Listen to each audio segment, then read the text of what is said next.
Good morning, everyone. Today we start with Mishnah 11 in the third chapter of Pirkei Avot. And this is a Mishnah which is being taught in the name of Rabbi Hanina ben Dosa.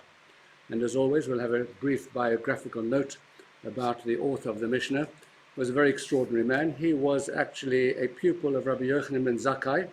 Rabbi Yochanan ben Zakkai, as you remember, was the transition from the destruction of the temple, the man who carried, after the destruction, carried the Jewish nation through to Yavneh, and began to set up the continuation of rabbinic Judaism as we know today.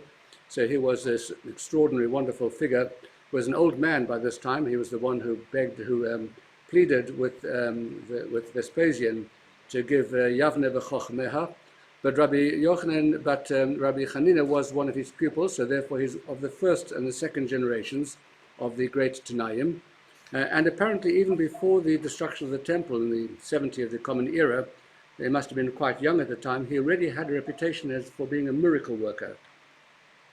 And throughout his life, the Talmud tells many, many stories about the wondrous miracles that came about through his prayers and through his extraordinary piety, and particularly were his prayers for the sick. And in one instance, they brought about the recovery of his teacher's son, and in another instance, the son of Rabban Gamliel II, who was, of course, the Nasi at the time.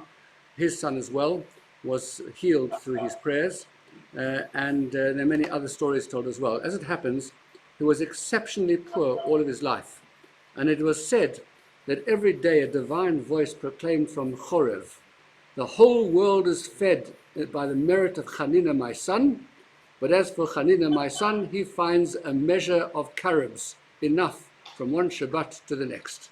That's as much as he had. The Talmud says that Olam Hazeh was created for Achav, the son of Omri. Achav, as you recall from our studies on Shabbat afternoon, was the king of the northern kingdom, and who introduced idol worship into the kingdom extensively. He was married to Jezebel, and he created Shomron, Samaria, as the capital of the northern kingdom. And he was the epitome of evil incarnate, as it actually says here, but I think that's a bit strong. But at any rate, the Olam Hazeh was created for Omri, but Olam Haba, says the Talmud, was created for Rabbi Hanina ben Dosa.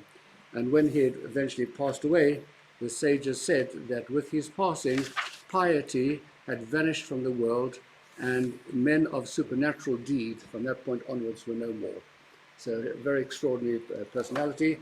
And the nature of his teaching we shall discuss on the next occasion, Rabbi Hanina ben Akasha Meir.